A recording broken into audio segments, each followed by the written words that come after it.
In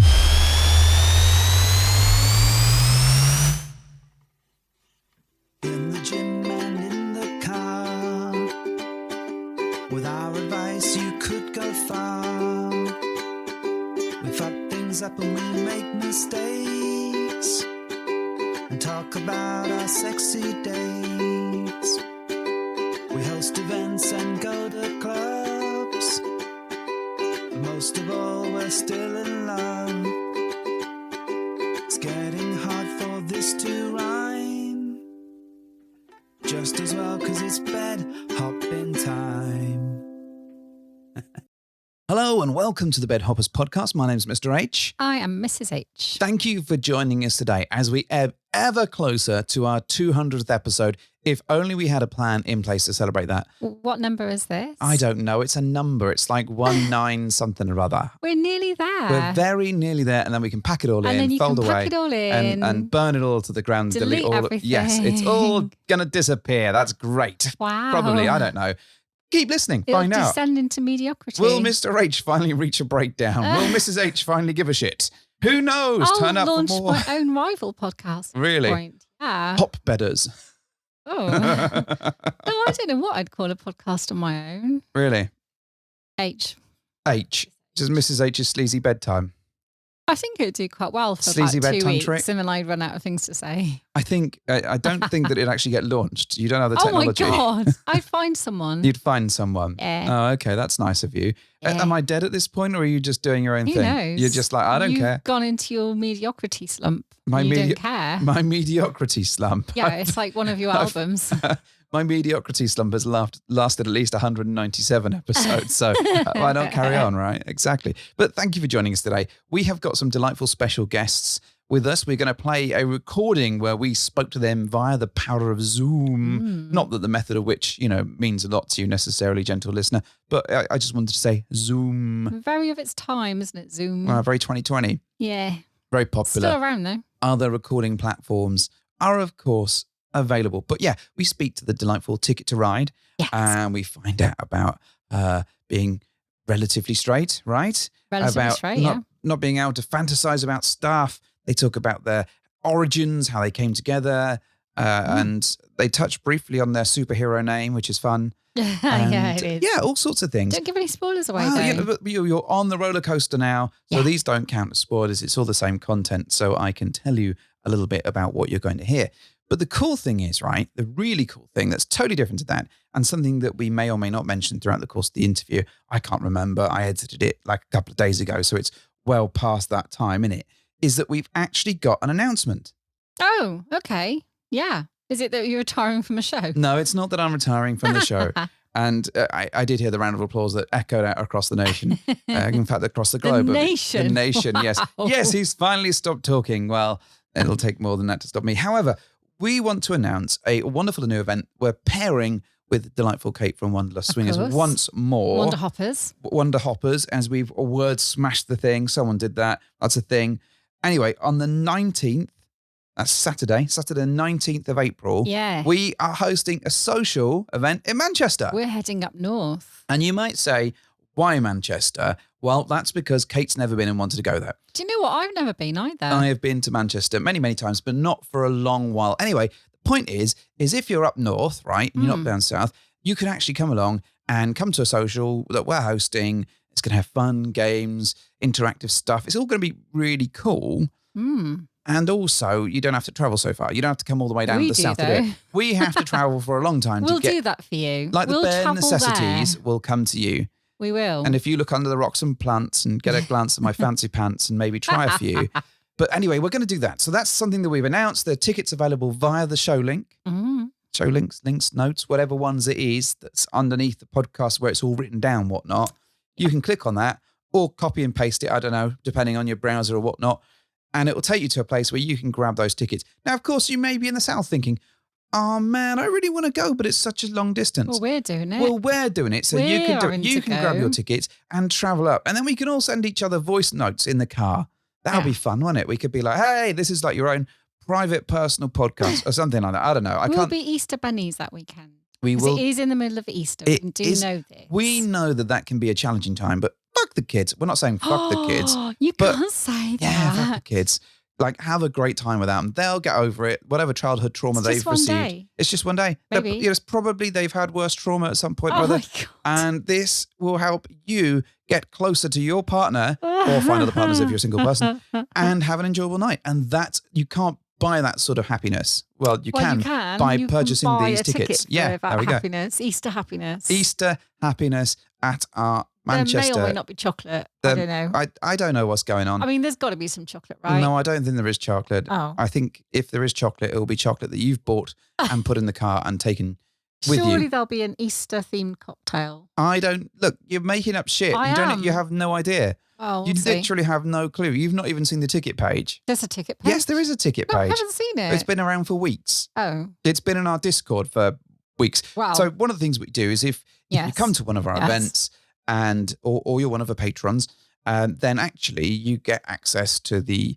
pre-sales and you can get your tickets early. Sometimes there's a discounted price for that because we're nice people occasionally, or you get to see what's going on. So also, if you're a patron, you get to hear special episodes like the one-off we recorded with Kate. There was a one-off. Yeah, the one-off. Yeah. We recorded an episode. It was cool. And it was literally just for patrons talking about the Candyland event. So if you have a curiositar about Candyland and what went on behind the scenes, was it good? Was it fun?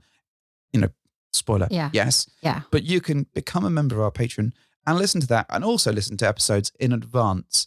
Yes. We give you access, like normally a few days in advance, sometimes much, much more than that if we've pulled our fingers out of our asses. I mean, this is already out there for the patrons, right? Well, yes. I mean, not this bit. This is new to the patrons, but they've heard the actual interview that we conducted with Ticket2Ride.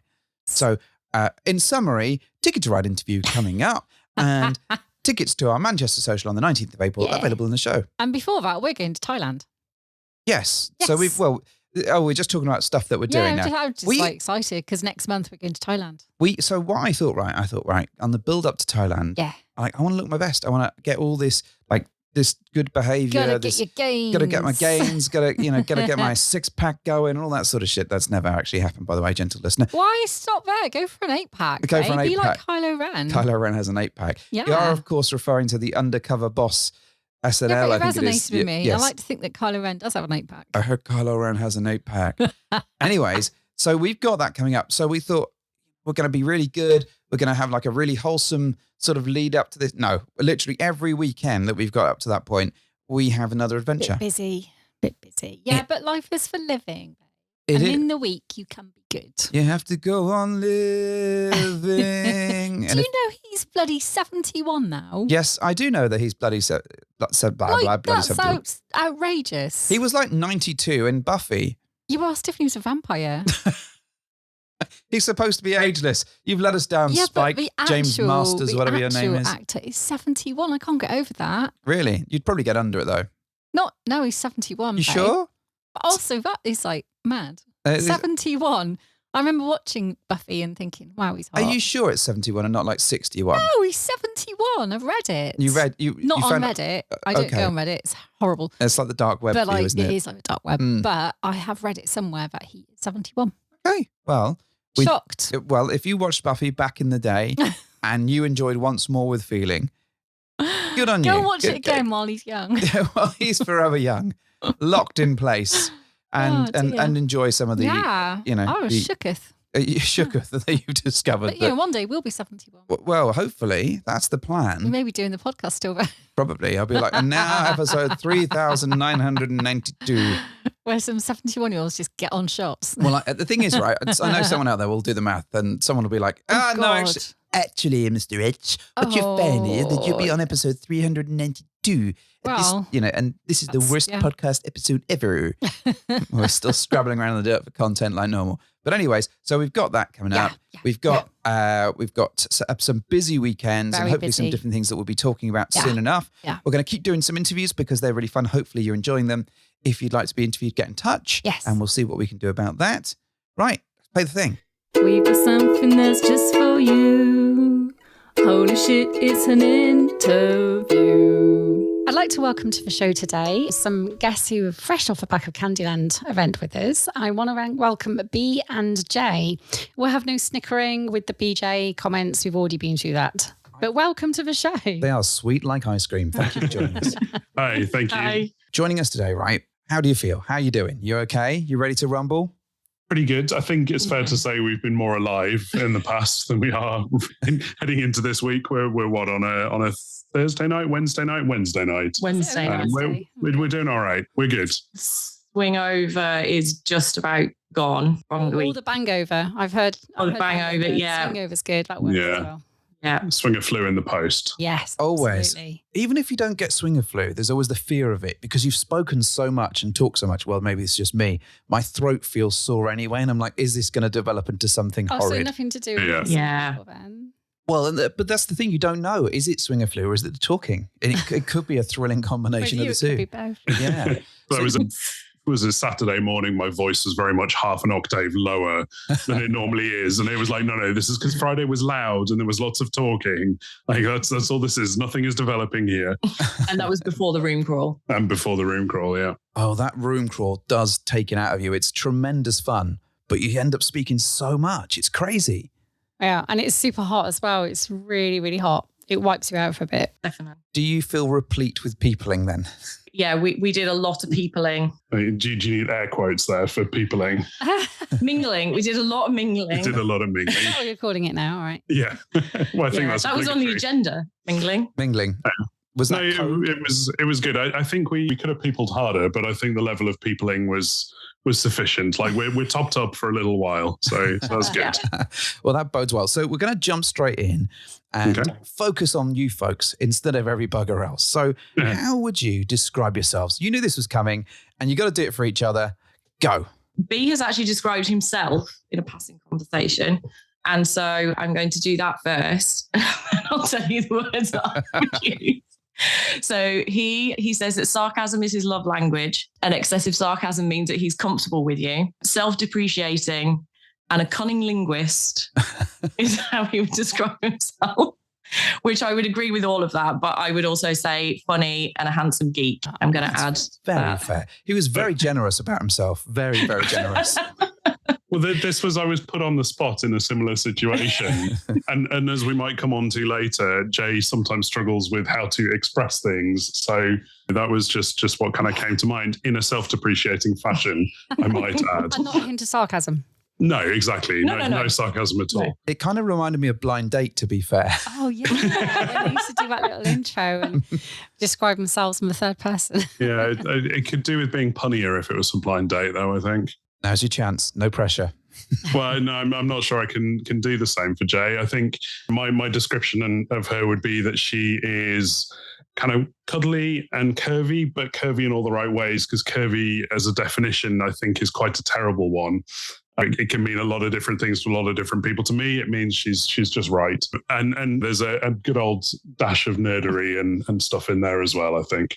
So we balance each other out quite nicely. Perfect. And can you tell us about how you got started in all of this lifestyle nonsense? We're about coming up on 2 years into this, not quite, but almost 2 years.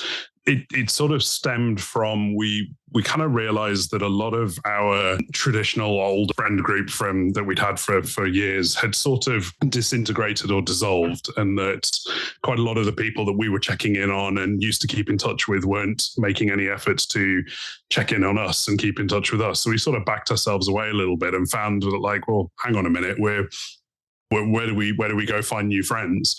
And similarly to you guys, actually, I think we'd always kind of watched Playboy swing back in the day, and there was always kind of the talk about the connections you make and the friendships you make. So we kind of ended up with a weekend where we had the opportunity to go to one of the local clubs. We'd kind of talked about it on and off, and we plunged in. Yeah, so we went to one of our local clubs on a night where there was a massive concert in town. So the first night we turned up, I think there was probably 10 of us in the club. There were 2 women of which I was one. It was mildly terrifying at that point. And every time one or the other one of us went to the loo, someone would come over and go, so what are you looking for? And, oh, well, are you sure you don't want a single guy? We're like, no, we're okay, thanks. But yeah, it did thankfully fill up a little bit later on. But that was it then. That was us in. Yeah, we didn't have a terrible time of it. And we kind of in our first couple of months had a few odd, rocky, weird situations. There was a very steep kind of learning curve with it, but the buzz that we had off that first kind of experience and then the first couple of weeks from there, it's changed, it's morphed.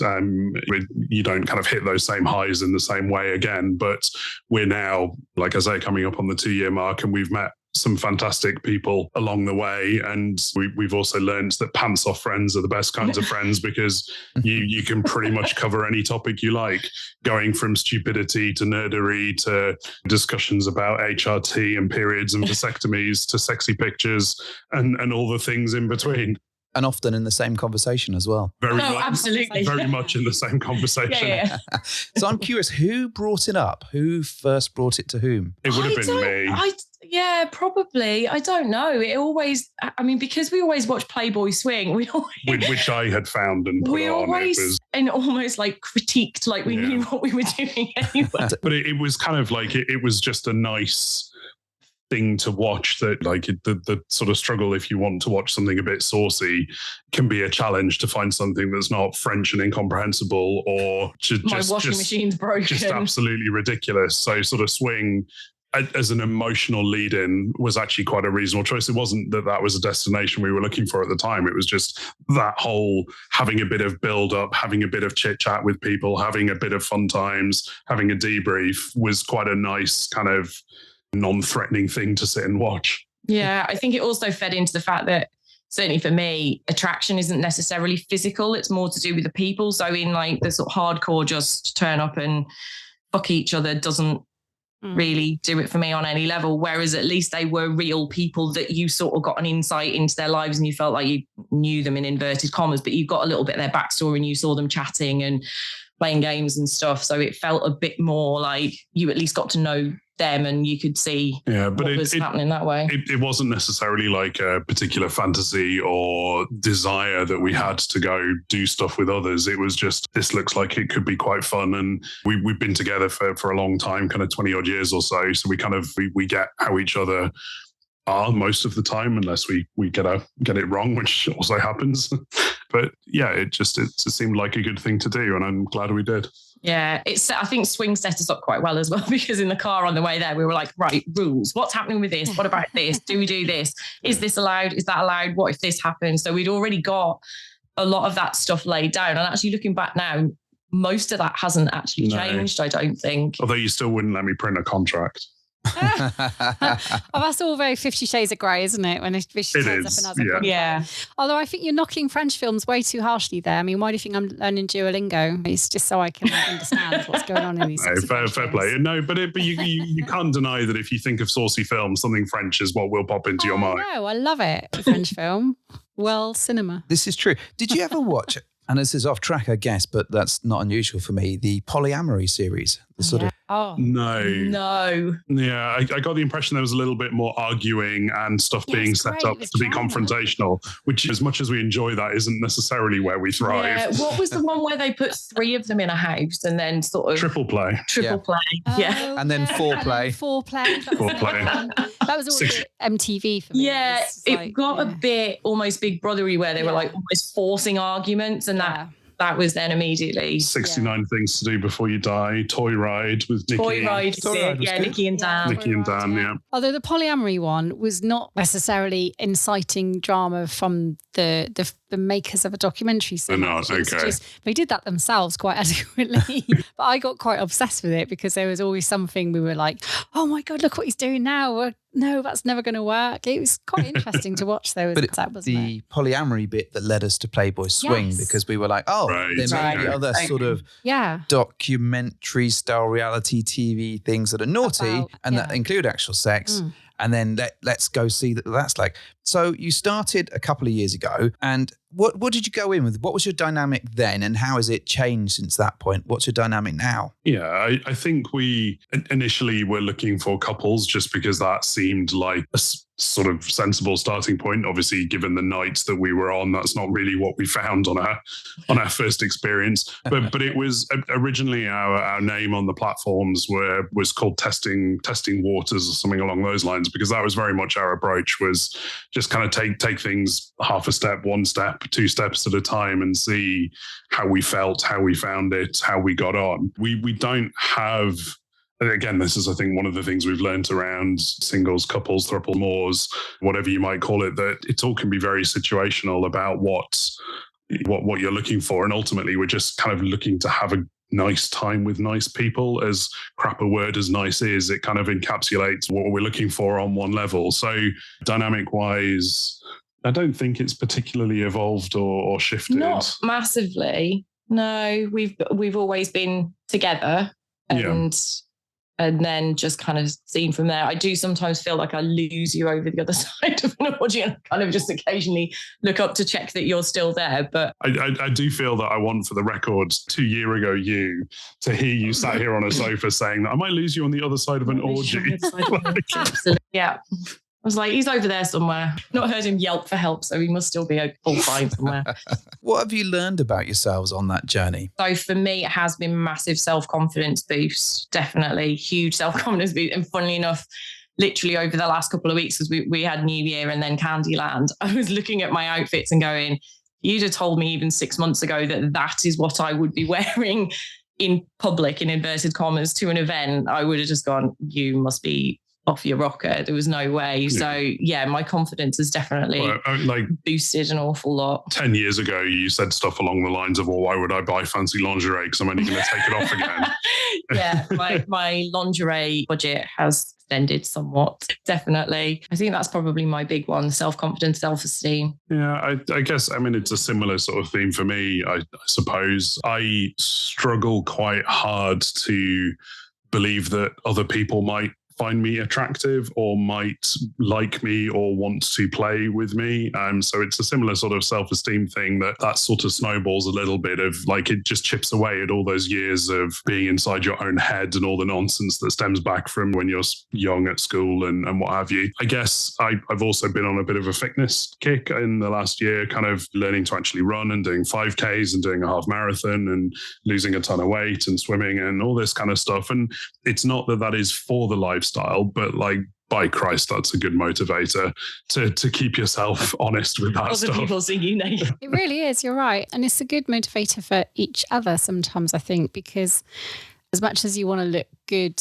in public, naked or whatever your jam is, it's also, I want Mr. H to kind of walk in somewhere with me and be proud to be next to me. And does so much, like, fitness wise, and I'm absolutely shockingly bad at like being anywhere near as motivated as he is.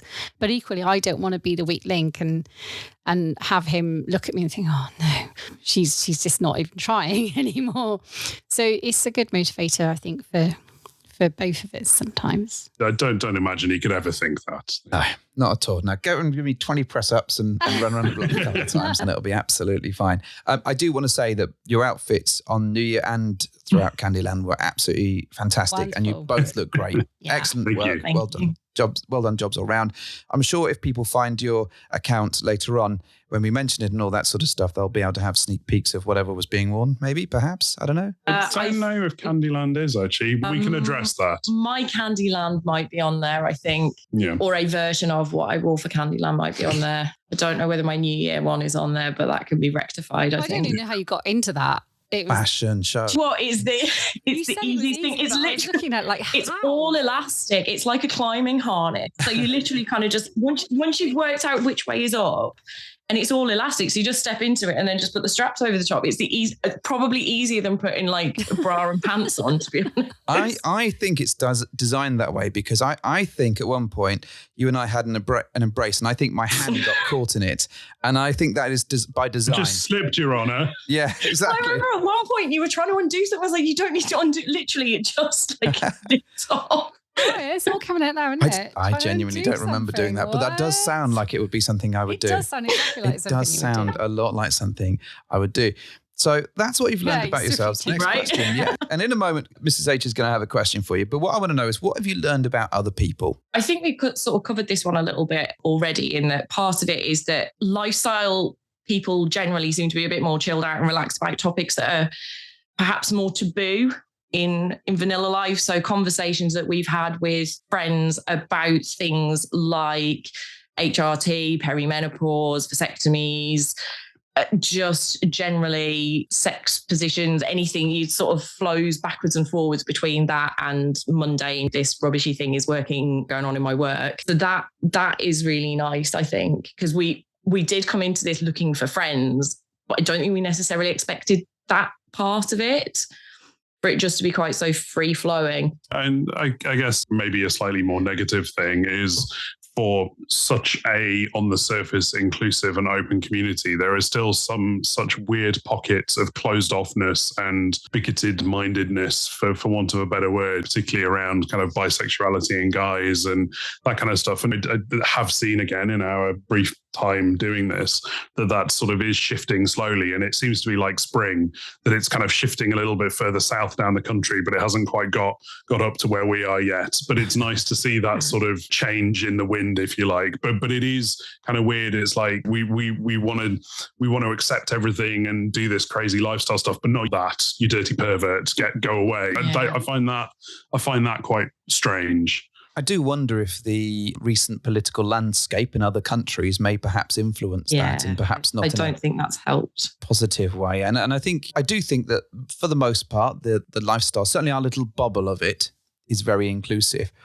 But you've only got to go to a club by yourselves and without knowing anyone that's going to be there, and you see a completely different side of things. And that can be positive. Yeah. And quite often the groups are really friendly and really out there. But you can also see some more of those negative aspects. And I think we're very fortunate in the little bubble that we tend to live. People tend to be pretty good. There's not so many issues and people tend to be very open and welcoming. But I think that we've all worked hard to foster that between our whole community. But I think once you step out of that, it can be a little bit Wild West in terms of what you're going to get back. And that can be quite hard, I think.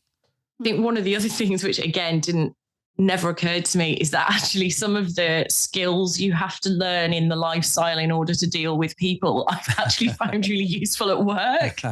So reading people, body language, dealing with people who are more neurodiverse. And actually someone commented not that long ago, they were like, "You're really good. I feel I can kind of tell you anything." And they were like, "How have you learned this stuff?" And I'm like, "Oh, I don't know. I've just sort of picked it up in a sex club." Saying that you've picked up anything in a sex club is a really fine line. I picked this up in a sex club. Other than your pants off the floor. If you can find them, that is. Yeah. Which, black on black. Yeah, having seen the chat for Candyland, there's a number of people that are still searching for their pants. Honestly, we left our play bag behind, and we were fortunate enough to tag on with the other couple who'd left their keys and coat and made it into the club. And just the decimation of what was left behind of knickers and coats and shoes. And that was only on the corridor going past the first set of lockers. Christ knows what the rest of that looked like. I don't want to know. We've been in there in the morning a few times where we've been setting up, and it is an interesting sight to behold. We've also been the last people in the club as well, and that's been a fascinating moment. Never. Going into a ghost train ride in a fairground went before all the scary stuff's put on, and you go through and think, "Oh my God, this is weird. This is bleak." And then same with the sex club. It's just without all the nice lights and stuff, and without all the the nice bits of stuff around. It just looks when really they put strange. the big lights on. Yeah. We had the big lights put on us, Candyland. That was, and that's not the first time. Hang on. Did you get a round of applause? They did put the big lights on at the end, and we were like, "Oh no, they're just a step away from putting chairs on tables now." Quite often, when it comes to the hosting, but you don't get a chance to really relax until quite late into the evening. By which time everyone's buggered off and is doing their own thing, which is great. It means that you've done a good job. That means everyone is having a nice time or whatever. And we did end up playing, but at about quarter past, 2:30 in the morning. Yeah. That's when you do your finest work, though. It is when I do my It's also finest. when they start switching my lights But it's on. also when there's so few people left in the club that they'll start shutting it down. And we could hear friends that were trying to get their keys back or hand their keys in talking over the background. Because when people and their voices carry because their voice, there was a lot of that. There was also, you could hear them going, oh, there's some people in that room and there's this lot over here, meaning us. And then the lights came on and it was That's an interesting approach. We just spring apart a little bit and go, oh, fucking the lights are on. They should have just pulled the fire alarm on you. That would have cleared you out. That probably was. Well, I think Mrs. H sort of saying, be efficient once again to me. Was probably... I did say at one point, I said, we've got 13 minutes left. Like, we need to just get on with it now. My time to shine. We were in our local club twice. It's happened now, literally probably about half an hour after most people have dressed down, the fire alarm's gone off. You stood downstairs in the bit near the dungeon and you can see people looking at each other and going, I will die here in this. I would rather die in the building than go and stand in the dodgy end of a not particularly pleasant town in my pants. I know that for one of our social events, there was a fire in one of the nearby hotels where about 6 or 7, or a fire alarm, where about 6 or 7 of the people were staying, and they'd all been sort of doing some interesting things and all had to chuck some clothes on and wander outside in the ultimate sort of walk of shame down 8 flights of stairs and standing outside of the rain and in whatever they turned up, which is always a good thing. Now, Mrs. H, you've got a couple of questions. I do have some questions, and they're for both of you, but I'm firstly going to, I think, approach Jay with my question. So a bit of context. When I first got involved in this whole, I'm not going to say journey because that gives us the ick, but when we started all this stuff, I knew from me off that I was bisexual. That's one of the reasons we got into it, so that I could explore that further. However, what I encountered quite quickly was that there was this unwritten assumption, I think, from couples we played with or women that were involved in any kind of play experiences. There was an assumption that the woman in the partnership was always also going to be bisexual. Now, that assumption wasn't necessarily an assumption I made. However, it was an assumption that was very easily arrived at from other people. And there was also this awful kind of dynamic where even if you weren't, you would put on a show for your men kind of thing, which again was not that palatable. I love how the 3 people not talking all made like their own version of I'm going to vomit in my own mouth face then. Yeah, let's put a show for our boys. Absolutely not. So my question for you, Jay, is now I know that you don't identify as bisexual in any way. You identify as complete straight. Is that right? I've put it on my fab profile just because it's easier than writing it. Yeah. Essentially, yes, we'll come to that in a minute. And that's something I wanted to ask you was, do you find, therefore, that you do encounter the challenges of people just assuming you're going to play with, the women are going to play together? Yes. How do you navigate that? Quite a lot. I joked at the weekend, I've been disappointing women since June 22. So let's deal with the straight thing first. So is it because of, we've traditionally used fab and you've only got about 4 choices. Yeah. It's either straight or bi. And I was like, I'm sort of neither. So I'm quite happy to kiss women and have a bit of a feel around, but ultimately women are not necessarily keeping it on the top halves. Top half, yeah. I'm happy for women to play with me if they would like to do that, but I'm not. I just personally don't feel that I want to reciprocate. But it is sort of situational.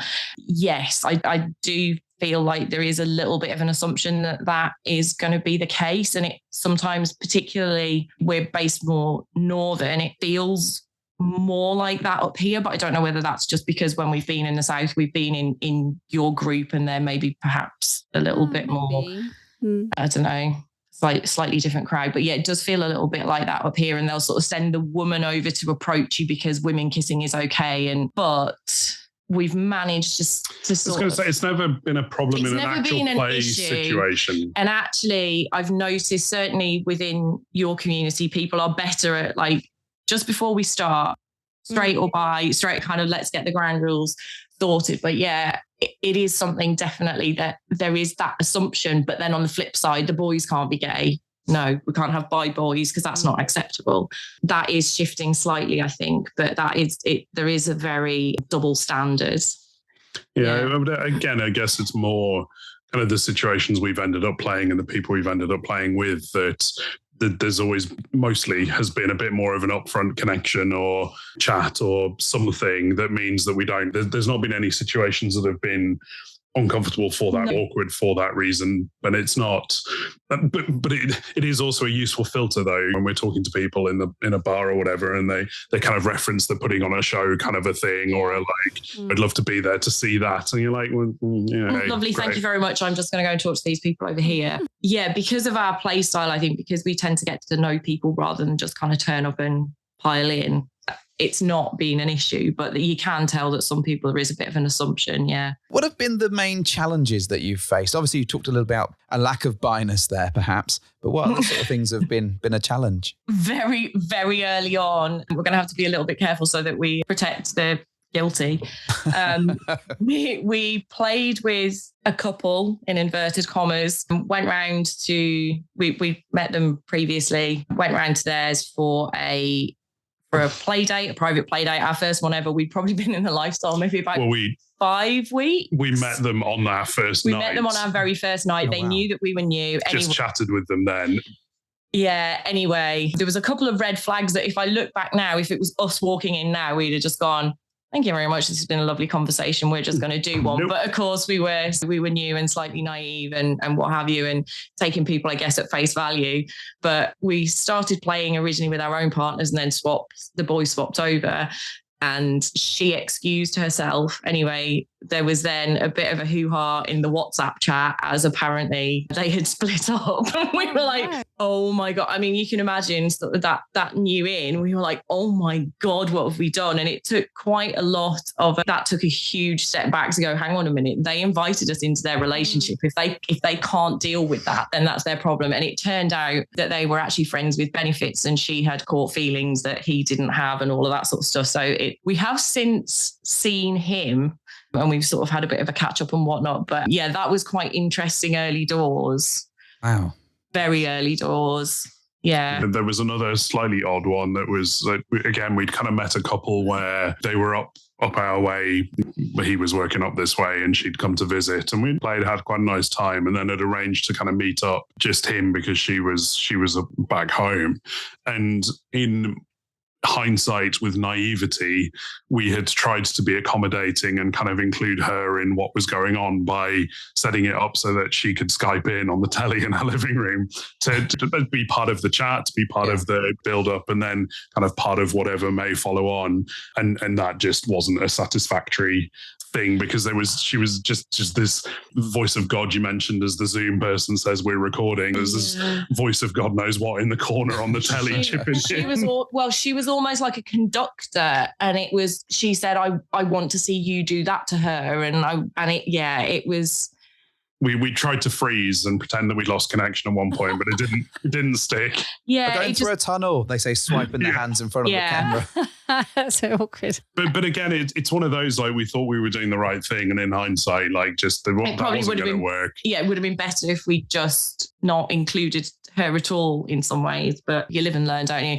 And then I guess there was another one that was, again, slightly knocked us for six a little bit. So again, quite early on, actually, probably only about 4 months in, we'd met a couple in the club. We'd been chatting to them all night. Their relationship was slightly strained. They'd probably been together about 4 or 5 months. He'd never been to a sex club before, whereas she'd done stuff with previous partners. So it was a bit more knew what the deal was. And we'd been almost kind of coaching them through it, even though we were still relative newbies ourselves, we were kind of coaching them through it. And I ended up having a little bit of a kiss with her at some point. Anyway, we just kind of, at the end of the night, wish them on their way. And every now and again, we kind of go, wonder how they're getting on. And then I was sat one day in a meeting, not fully paying attention, like scrolling on LinkedIn, and her face popped up. And my heart absolutely froze for 2 reasons. First of all, because my two worlds had collided. So we've kept our swinging life very, very separate from our vanilla lives. And we've gone to quite a lot of extremes to make sure that they don't cross over. So that was the first thing, was like, oh my God, like what the hell? But secondly, we actually found out that she committed suicide. Holy. And so it was a real heart-stopping moment. And I felt quite guilty for having that reaction, because we didn't know her. We'd spent about maybe 3 hours in her company over the night. But for that short amount of time, we were obviously quite sort of intimate. And then all of a sudden to hear, this was only probably about 6 weeks afterwards as well. So we'd met her, and it was only like a month or so afterwards. I did end up so I looked at her boyfriend's LinkedIn, and he then weirdly found me on Facebook and messaged. We did have a nice message backwards and forwards to just, because I was like, I don't want a message. I don't know whether we played any part in this. Like, did this factor into anything at all? So it turns out that she's got quite a lot of other issues, but that was quite heart-stopping. Like, obviously a very, very terrible thing, but it's kind of, again, it's those things that you just don't, all those scenarios you don't think about, that don't know how, and you find yourself in these very weird situations trying to figure out what your new normal looks like. But also, like, one of my colleagues at work noticed that I'd sort of frozen, and she sent me a private message on my personal phone going, "Are you okay?" And I had to go, yeah, it's all good, because I couldn't say, no, actually, random person that's taken their own life. Like, you can't. There's no vanilla way of explaining this scenario, so you just have to kind of go, yeah, it's all good. So yeah, that was quite an interesting one as well.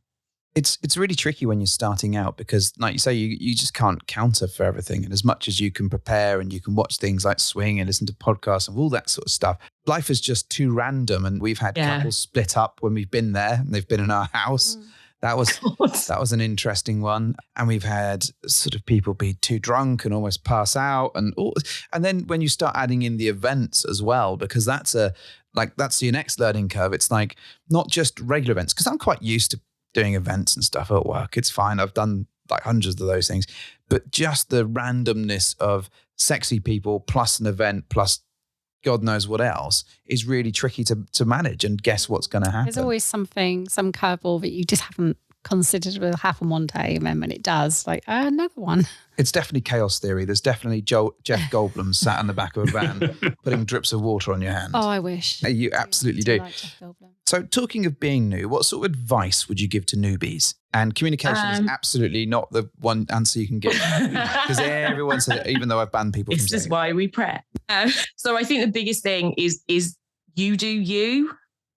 So I think there's sometimes a bit of a pressure to this is what swinging looks like, and you have to do this, you have to do that, which I think you've covered something similar along these lines before. But you do you, and if it feels right, go for it. And if it doesn't feel right, don't. There's no pre-prescribed thing that you have to do or way you have to behave. But also, don't be intimidated by what you see on the internet. This applies to life generally. But the stuff you see on your Fabs and even on your Swing Hubs and your Spicy Matches and your Pineapple app and your Waxes, all of those good places, you see people who are very out there or look a certain way or don't look a certain way or appear to be all about one thing or another. Like that isn't the be all and end all. There generally will be your kind of tribe, as you described it, of people out there. It's just a case of hopefully not wading through too much shit before you find it. But there is a group out there somewhere that will fit and match. Yeah, and I think just don't compare yourself to what other people are doing. There are some people who are essentially with a Panini sticker album going, right, I need MFM, I need FFM, I need foursome, fivesome, literally ticking them off. And some of them you will see on their profiles and like done, needs. There's someone on Fab near us who keeps asking to have a father and son. But don't compare yourself to what anyone else is doing, and take it at your own pace and do what feels right for you. And if something feels like a step too far or you're pushing yourself too hard, then don't do it. And if it feels right, then go for it. I think the other thing as well is do not start trying to rearrange whatever your boundaries are on the fly when you're in the high of sort of mid-coitus. Of just going, well, I think all of a sudden changing what we agreed to is all going to be good and we're not going to regret this later. It's like, no, stick for now, shift them, like debrief afterwards and shift them next time. But doing it on the fly is generally not going to end well. It opens up so much risk, really, doesn't it? And it's yeah. And when we've spoken to people and they've done that, it's so often when things have gone wrong and it leads to that uncontrollable emotion because you've got no means of knowing whether it's going to work well or not. And I'm sure for some people it will be great and they can run with that on the fly thing, but certainly for us, I think it would cause issues. I agreed. agreed. I want to ask the next question because it's my favourite topic. Go on then. It's that good old Room 101. And there's many things I would chuck into Room 101, but what's the one thing that you would like to throw into Room 101? Get one each. Yeah. Everyone gets one. Yeah, so I think I'm going to go with the preconceptions and the stereotypes. So we sort of, all girls are bi, all boys are straight, and the stereotypes that still go around that, I think they just need properly binning off, and you just need to take everyone for who they are rather than anything else. I realise that's probably something that just needs removing from society more widely. But do you want to chuck some world peace in there while we're at it? Why not? Well, no, you can't chuck it in Room 101. Jesus. All right, let's chuck world war. Yeah, there we go. Yeah, there we go. All the world's troubles in one little tiny room. Yeah, I think for me, like I said, one of the things that I struggle with or trying to figure out is kind of believing that somebody would be into me, into us. Obviously, they'd be into Jay, but that if you could skip that whole bit, that would be nice. The whole kind of do you like us, we like you, the awkward dance. I would like to be fitted with a little radar that kind of you can look at somebody, and if they like the look of you and you like the look of them, you get a little ding ding ding, and then you can kind of proceed or not proceed, knowing that at least you're not going to get burned in a way. Like I know there's body signs and all that kind of jazz body language I'm led to believe is good for this, but that would be nice. But we're talking Fantasyland stuff, so that's my Fantasyland. Well, I suspect that Black Mirror would take that and make you hate it and make you regret it. Oh, absolutely. Yeah, probably. But I think there is that. It's that.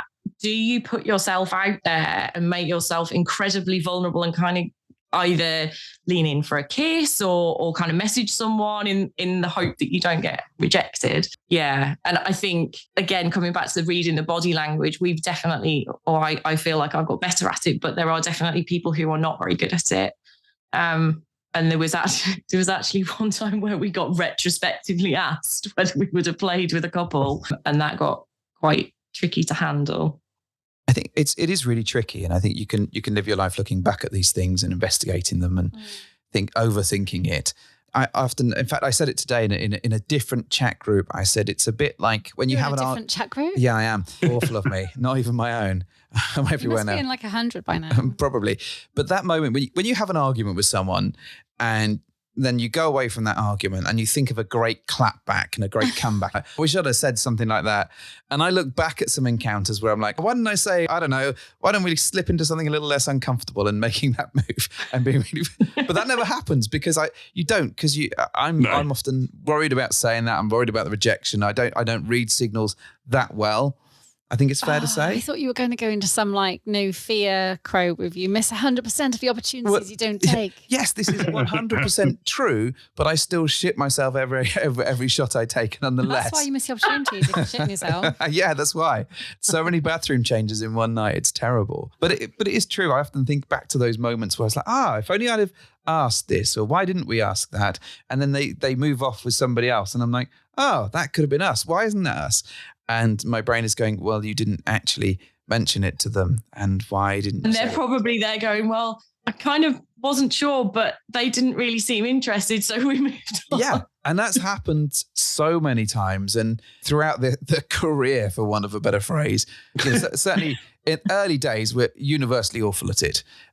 These days, I think we're a bit better at it, but we're less good at doing that as a duo, I think, which makes it even more complex. Like, I don't think we're that great at going, hey, we like both of you. And being I'm all right at that, thank you. Are you? I literally said it a couple of weeks ago to some people. Yes, you did. Thank you. You did. You literally said, I'm going to have an adult conversation now and be brave. I sat there and I explained. Which was really relevant. People in the room. But it is. Why don't we do something about that? Well, yes, but I think many of us suffer with that same thing. And if there was, like you say, an app or a badge that lit up, or can we get some VR glasses where we tap twice? Are we just literally swiping on a dating site, but with our own visuals? And you say, I think that might bring more horrors than it's worthwhile. But maybe we just all need to just figure that self-confidence out, right? Well, maybe. I think I live in the hope that people do like me, but the crippling reality that no one did would be awful. So I'd rather live not knowing and not asking. I'm sure. But then we'd all be very different people if we were brimming with self-confidence. Exactly. So exactly that. So what I'd like to know about is your ideal date. And there is a specific bit that I want to ask Jay about this, because if we were to talk about your fantasy and your ideal date and fantasy, how would that pan out? So that's a very interesting question, because I don't get fantasies. And that's one of the things that I've learned about myself in the lifestyle, is that whereas everyone else seems to have this never-ending list of things that they would either like to do or have done to them, I don't experience that. And it's my absolute nightmare is when we're sort of chatting to people and they go, oh, what's your fantasy? Because I don't have any. Well, there's quite a lot of pressure though there, isn't it? Because people sort of automatically assume it's that you're not comfy, or you're not willing to express it, or you don't feel able to express it, as opposed to just flat out there isn't one. There genuinely is tumbleweed. And I actually asked on a different community when I first sort of started realizing that perhaps I worked in a slightly different way to other people. I was on a different chat group and I was like, right, this is my thing. Does anyone else kind of experience this? There was actually a lady who really beautifully explained it, which I really need to memorize what she said, because she articulated it far better than I ever can. But I got a great long list of either people saying, this is a massive red flag if you tell a guy that you're going to play with that you don't have a fantasy and you don't mind, and they're pushing you for something, then you shouldn't be playing with them. I was like, no, this is genuinely coming from a place of care. They want to try and make sure I have a good time. And then there was just a whole group of people who were saying, well, you must have, can't you just give them a list? And I was like, well, yeah, I could, but it's meaningless. So it's might as well ask the first person in the street, because it's not genuine. It's in the moment and it flows. So yeah, that one's quite an interesting one for me, because I don't have it. So on the subject of fantasy, so assuming that maybe now and then you ring the devil's doorbell, what do you think about? I don't particularly though. Interesting. All No, right. That's fascinating. not particularly. Once in a blue moon. Yeah.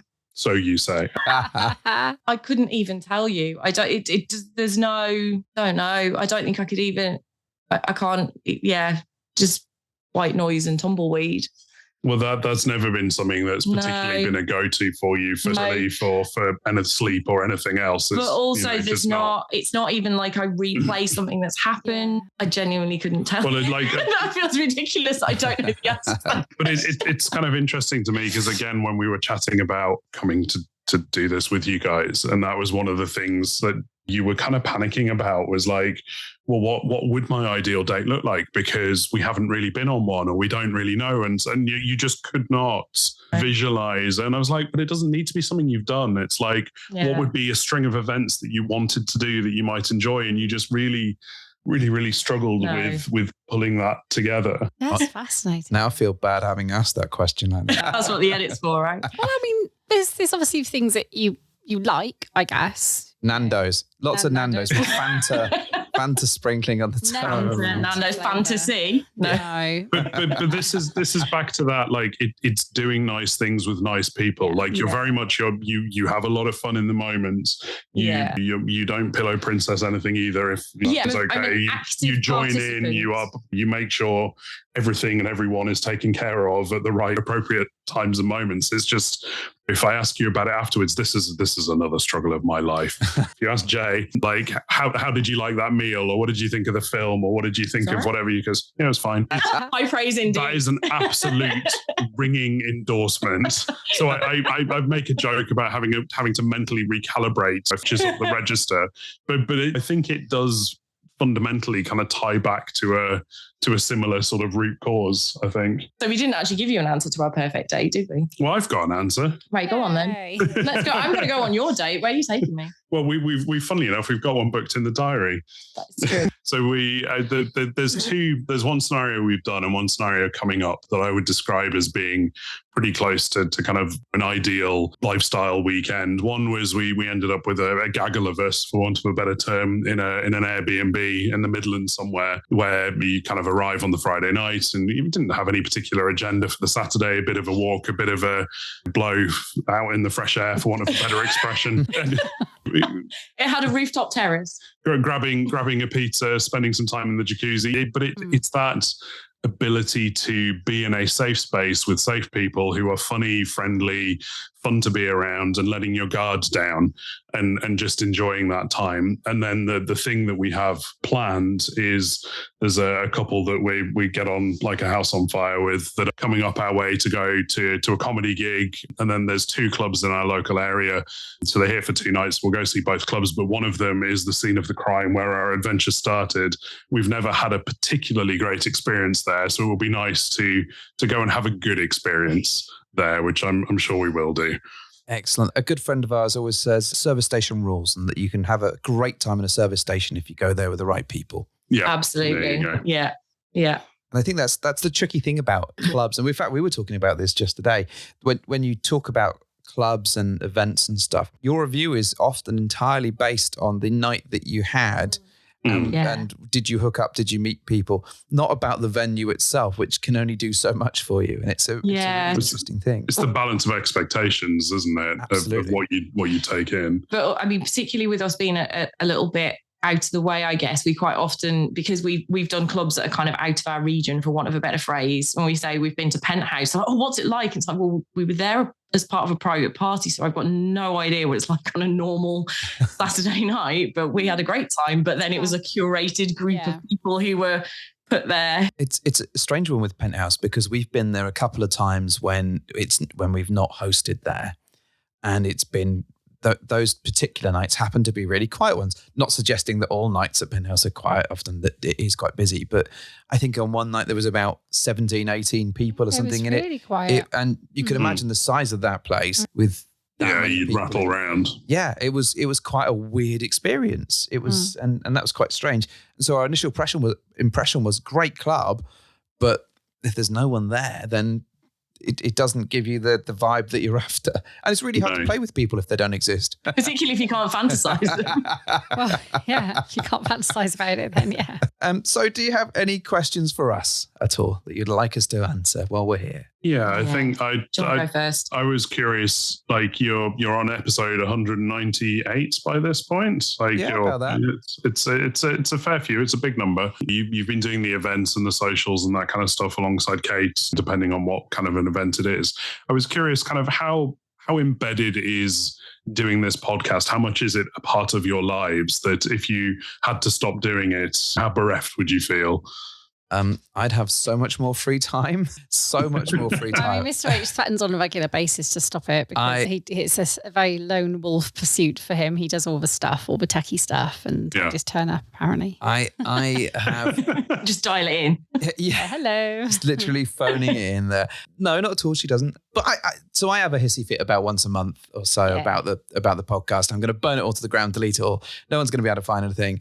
And we're not going to be doing events, and we're going to like live the life or whatever, and go back into your hobbit hole. Yeah, exactly that. It's very boring. No, it wouldn't be, because that's not saying that we wouldn't be in the lifestyle. It's just we wouldn't be doing the podcast. I think that the podcast, to put it into context, there's quite a bit of prep that goes into doing an episode. There's quite a lot of editing. Obviously, there's the recording of it itself, of which you were part of, Mrs. H. And then there's the editing, there's the publishing, there's the promoting, of which I do all of that stuff. And that can be anything from 5-6 hours in a fortnight to 15 hours, depending on how complex the episode is and how much time and effort has gone into organising it. And then you put it out there, and then you get a review on iTunes that says I'm fucking awful human being, and that I'm really patronizing to Mrs. H, which is probably true. And then you kind of go, is it worth it for that? And that's where I struggle a bit with it, because we don't get paid for it. We do a Patreon, but that basically pays for the hosting, and for what it pays for is the badges that you get if you come to our events. And probably doesn't even cover that. So there is no money that comes in that pays for all of our time and effort. And likewise, when we host events, we don't earn a penny. Yeah. And I think that's where the frustration hits me, in that all of this stuff happens. We work tirelessly behind the scenes to make these events work for as many people as we can. And then I kind of go, well, it's great, and I love the community, and I want to put back into it, because I think there's a lot to be had for it. But at the same point, it does get a challenge for me in particular, I think. And then, so that's like the left-hand side. Is there any on the right-hand side that it is fun? Oh yeah, and it really is. And I think looking at Candyland just the weekend gone by, so many people have been in touch and said they had a fantastic time. People whose first time was this event. That's the first thing they've ever done. And they had a riot and they loved it. And they've like, we've met people that will talk to us and will engage with us. That fills your cup. That the people that write to you and say, hey, we listened to that. The other episode we did quite recently, another interview, and they said that we listened to this and it was a really valid point and we really enjoyed that couple's perspective. And thank you for bringing them to us in that way. So it does fill you up and it does give you a sense of satisfaction and pride for the community that you create. And like the Discord, that's God knows how many 100 people in it now. I'm tremendously proud of that. But at the same point, that doesn't come free. Not without effort. Yeah, without effort. And I think that's the bit that I remember. And so for 95% of the time, I'm chirpy and chippy and I love it and it's great.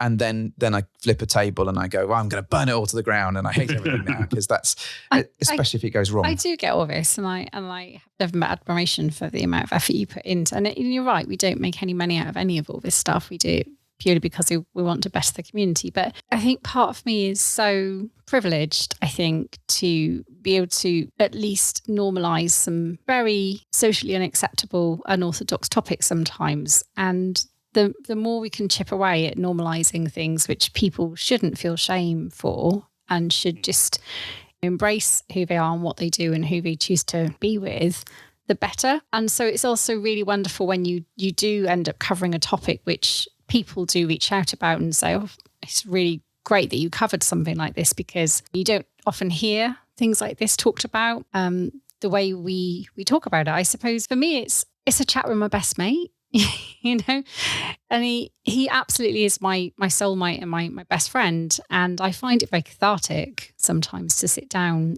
and talk to Mr. H about things that I think so many couples probably would have a better relationship if they made the time to have those conversations with each other anyway.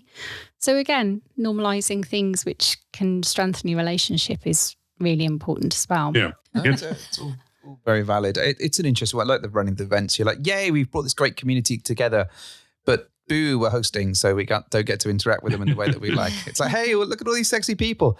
No touchy, hosty. Yeah. And you do get those moments where you're like, you do get FOMO from that, and I understand that. You get it more so than me because I don't so have as much FOMO as you do. And I'm inherently greedy. There is that, I suppose. For me, I go, this is wonderful. All these people are coming together, and not literally, one assumes, but all these people are here in that one time to have right now over me when we caused a flood. And that makes me really, really happy. It really does. And I appreciate we don't necessarily get to enjoy the spoils of that sometimes if sometimes at all. But I do. That's the nature of what we do sometimes. It is, yeah, I do. I do like your idea of an ideal date. And that's something that we've kind of done previously, like get an Airbnb with a few people. I love that sense of adventure and bringing everyone together in that community aspect. But particularly if you've got your group of friends that you all know where you stand, you all know your approach, you're all comfortable with each other, and I think that's always a delightful moment. Do you have a question that you'd like to throw our way? Yeah, so my one is, do you think it makes it easier or harder for you that you are well known in inverted commas? So the fact that you do the pod and people sort of feel like they know you even though they've never met you, do you think that works to your advantage, or do you think that sometimes detracts? Or oh, it's a blessing and a curse, I think. I mean, I'd be lying if I said it hadn't in the past gone in our favour, because you do have that kind of, they already kind of know something about you, and maybe that's why they've reached out. Yeah, I mean, there have been people that have wanted to play with us because we do the podcast and we've done the TV shows, and sometimes that's happened, and sometimes we've recognised it early enough to be a bit like, oh, this feels a little bit icky, but also the inner penis in me, as it were, was going, oh, how hot are they first? Did you inner penis voice. Say that? Yeah, that one. Whatever it is, the outer penis. But the little penis in my head going, yes, they would be nice to fuck those people. We should continue to make friends with them and do the sexy on them. But that's rare. That's really rare. That inner penis in you sounds like a right sort. Do the sexy on them. Yeah, do the sexy.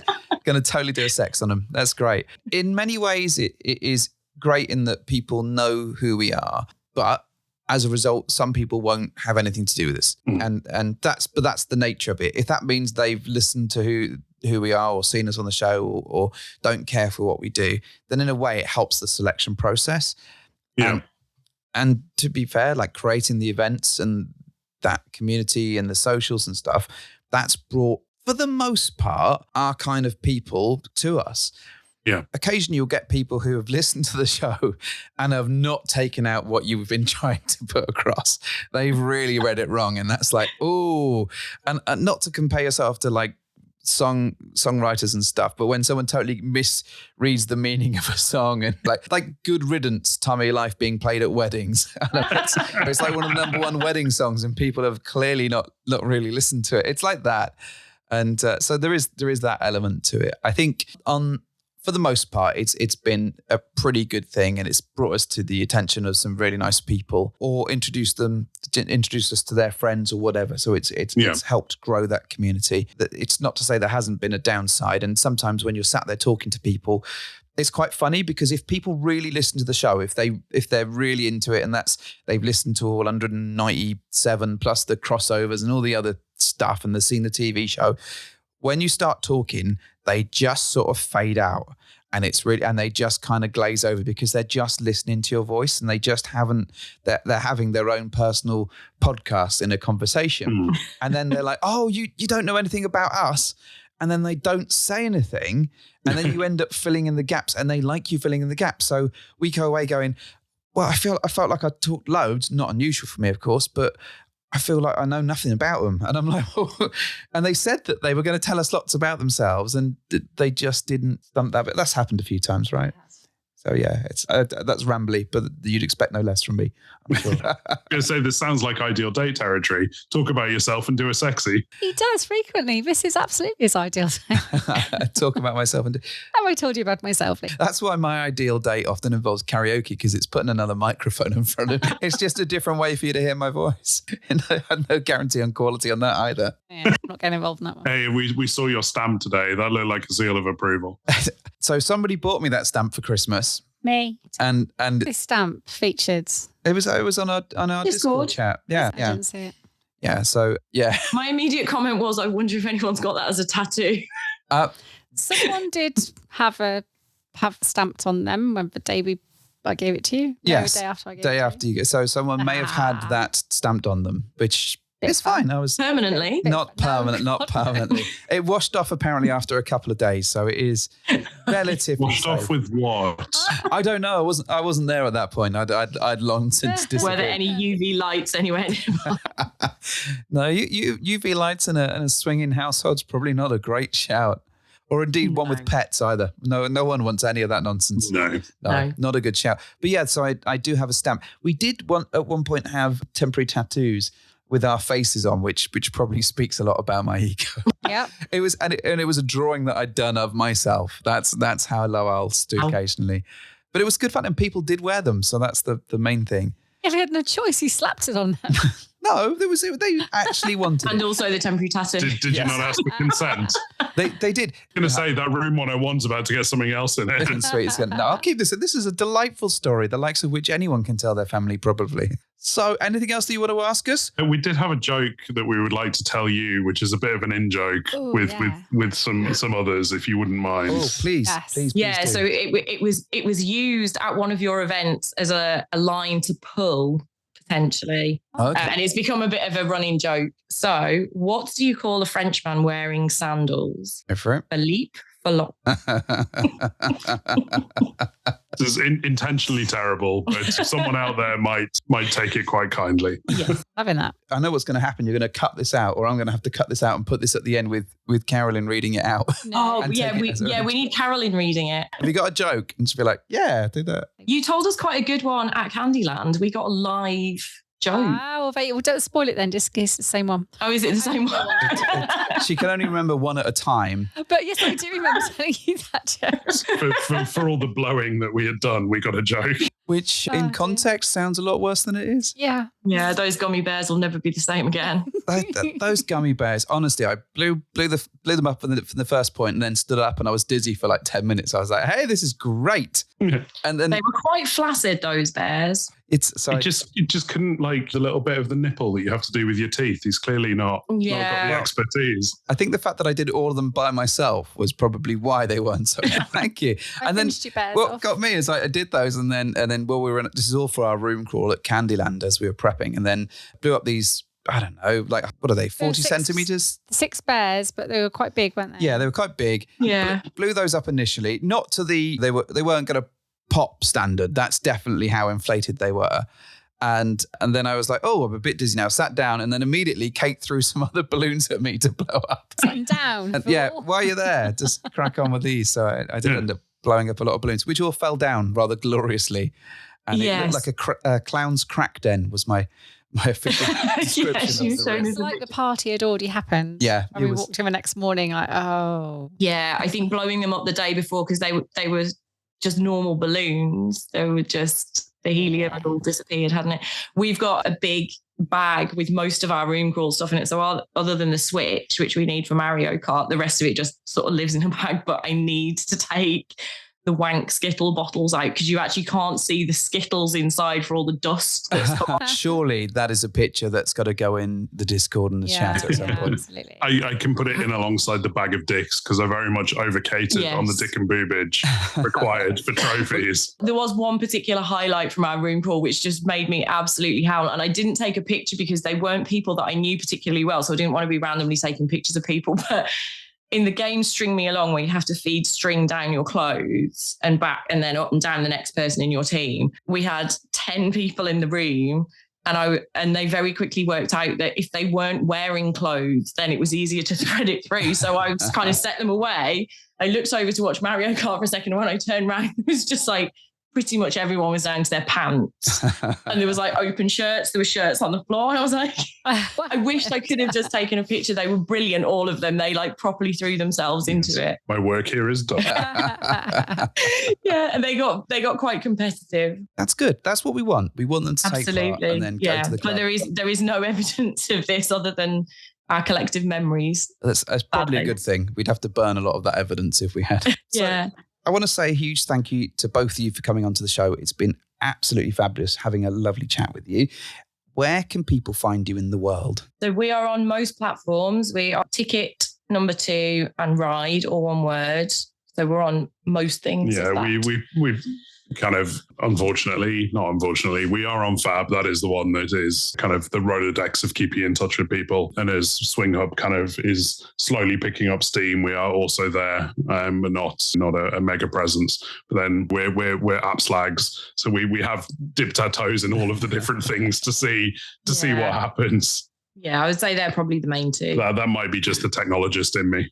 Well, you've got to try them all, right? It's important. Exactly. So just to confirm, that's Ticket2Ride with the number 2, right? Just for the board game and not the song, as the very weird message we got on Fab we once had a few, came through trying to quote some Beatles reference and ultimately told us that we had disappointed them preemptively, which I thought was quite mean. Hang on. So we've had Penny Lane on the show, and now we've got Ticket2Ride. We are slowly working our way through the Beatles back catalogue.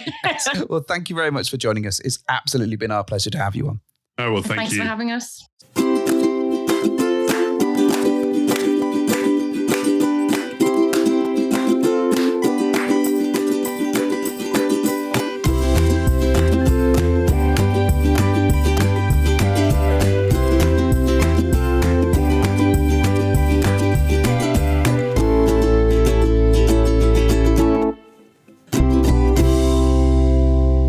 I'd like to say a massive, massive thank you to Ticket2Ride, B&J, for coming onto the show. Not literally coming.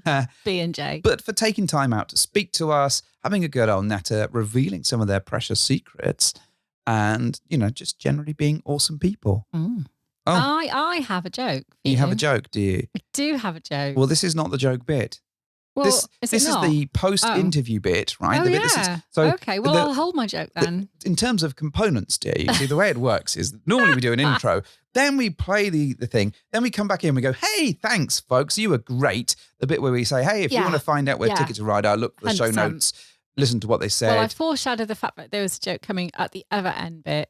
Well, yes, thank you for doing that. That's all right. Also, they did send us a message to say that if you wanted to reach out about having a bit of a lack of fantasy, about being a straight girl in a bi world, get in touch and, reach out to them and they'll be more than happy to chat to you. Yeah. I can't back that up in any shape or form, but I'm sure they will. They seem very they chatty. will. Yeah, I'm sure Be they'll do nice. that. They'll be lovely. lovely. Why not? Why not? So do that. That'll be awesome. Anything else that we need to talk about? Oh, yes. Don't forget, tickets are available for our 19th of April. Easter extravaganza. That's not what it's about. I know, That's but it is in Easter. It's in Manchester is where it is at. Manchester. Manchester. So if you want to come to Manchester and have a great time, Yeah. go and get your tickets now because they're going to be awesome. Well, I'm excited. Never been to Manchester before. Well, we've covered this I reckon earlier it might on. be good. You reckon it might be good? Yeah. You reckon the combined forces of you, Kate, and I hosting a social event somewhere different Up north. What can go wrong? Yeah. Nothing can. It's going to be Nothing. awesome. It'll be great. It's your chance to meet us. Which don't let that put you off because other cool people will also be There will coming. be other people There will be other available. better people than us. Come along to that.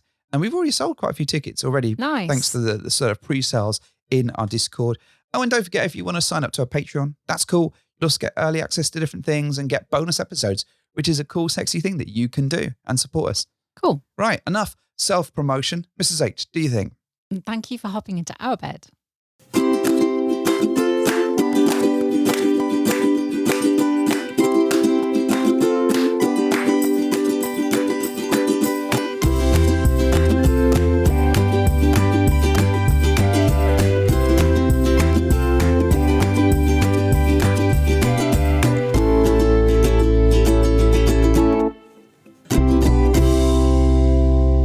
Got a joke. You've got a... Mrs. H has got a Wait joke. a minute, this is a football song. Why? Is it? Yeah, you're singing Football's Coming Home. Am I? You are singing Football's Coming Home. No, I'm not. What were you singing? I was. You've got a joke. It's my own composition that I No, made up. it was There's absolutely in no way. a football song. Gosh, it disturbs me to tell you, Mrs. H, that I make all of my own songs. No, that is absolutely a football song. You were singing the song for Football's What? Coming Home. No. You were. Got a joke. You know, you're going to get sued one day by Probably. your blatant rip-offs of other themes. No, these are all original compositions Are made they? by me, Mr. H. Okay, yeah, Mr. sure. H definitely wrote that. Fuck you, Johnny Williams. No, please stay. Don't. Oh my don't fuck God, you. no! Stay alive. Don't, he's Stay a national alive. treasure. He's not our national treasure. He's a national He is a treasure. Along treasure. with David Attenborough. And they must both be preserved and Must protected be at all protected. costs. Yes, absolutely. that. Yes, them. Protect them. Do your best. Anyway, do you want to hear this joke or what? No, I've decided. Do you not? No, I've decided I don't want to hear it. You. Are you going to tell it anyway? No doubt. I'm going to tell it. And if you know it, don't jump in and spoil it. And that's why the chicken crossed the road. No. Are you ready for this joke? I was born ready. All right, cool. Right, the joke is this. Hang on, let me think. Yeah, I've got it again. What is the female equivalent of teabagging? Go on then. What is the female equivalent of teabagging? It's a flappuccino. There we go. It's a drink-based pun I based on genitals.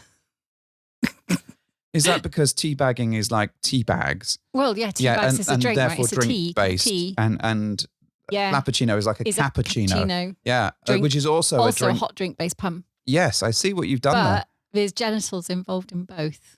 there. Ladies have flaps, Yeah, and Yeah. men have balls, balls. which are like tea bags. Now that we've broken it down for you, we hope that you find the joke particularly funny.